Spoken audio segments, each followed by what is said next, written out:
Panacotone, des histoires pour les petits et pour les plus grands.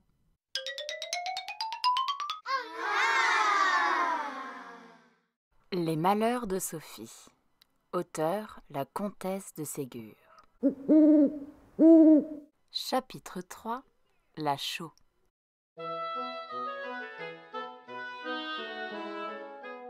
La petite Sophie n'était pas obéissante. Sa maman lui avait défendu d'aller seule dans la cour où les maçons bâtissaient une maison pour les poules, les paons et les pintades. Sophie aimait beaucoup à regarder travailler les maçons. Quand sa maman y allait, elle l'emmenait toujours, mais elle lui ordonnait de rester près d'elle. Sophie, qui aurait voulu courir à droite et à gauche, lui demanda un jour « Maman, pourquoi ne voulez-vous pas que j'aille voir les maçons sans vous ? Et quand vous y allez, pourquoi voulez-vous que je reste toujours auprès de vous ? Parce que les maçons lancent des pierres, des briques qui pourraient t'attraper. Et puis parce qu'il y a du sable, de la chaux, qui pourrait te faire glisser ou te faire mal. Oh maman, d'abord j'y ferai bien attention. Et puis le sable et la chaux ne peuvent pas faire de mal. Tu crois cela parce que tu es une petite fille. Mais moi, qui suis grande, je sais que la chaux brûle. Mais maman... Voyons, ne raisonne pas tant et tais-toi. Je sais mieux que toi ce qui peut te faire mal ou non. Je ne veux pas que tu ailles dans la cour sans moi. Sophie baissa la tête et ne dit plus rien. Mais elle prit un air maussade et se dit tout bas. « J'irai tout de même, cela m'amuse et j'irai. » Elle n'attendit pas longtemps l'occasion de désobéir. 1 heure après, le jardinier vint chercher Madame de Réan pour choisir des géraniums qu'on apportait à vendre. Sophie resta donc seule. Elle regarda de tous côtés si la bonne ou la femme de chambre ne pouvait la voir. Et, se sentant bien seule, elle courut à la porte, l'ouvrit et alla dans la cour. Les maçons travaillaient et ne songeaient pas à Sophie, qui s'amusait à les regarder et à tout voir, tout examiner. Elle se trouva près d'un grand bassin à chaux tout plein, blanc et uni comme de la crème. « Oh, comme cette chaux est blanche et jolie !» se dit-elle. « Je ne l'avais jamais si bien vue, maman ne m'en l'a jamais approchée. Oh, comme c'est uni !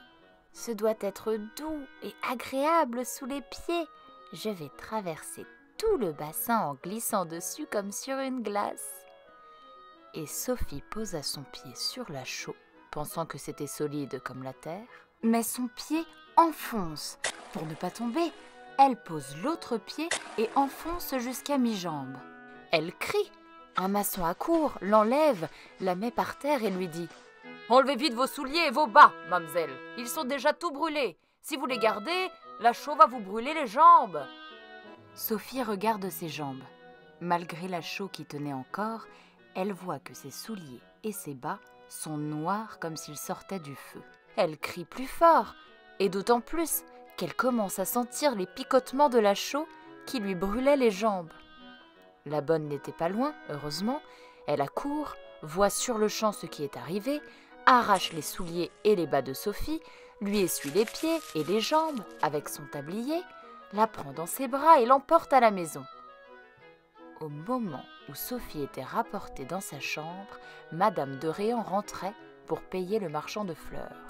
« Qu'y a-t-il donc ?» demanda Madame de Réan avec inquiétude. « T'es-tu fait mal ? Pourquoi es-tu nu-pieds ?» Sophie, honteuse, ne répondait pas. La bonne raconta à la maman ce qui était arrivé et comment Sophie avait manqué d'avoir les jambes brûlées par la chaux. « Si je ne m'étais pas trouvée tout près de la cour, et si je n'étais pas arrivée juste à temps, elle aurait eu les jambes dans le même état que mon tablier. Que madame voit comme il est brûlé par la chaux, il est plein de trous. » Madame de Réan vit en effet que le tablier de la bonne était perdu. Se tournant vers Sophie, elle lui dit « Mademoiselle, je devrais vous fouetter pour votre désobéissance.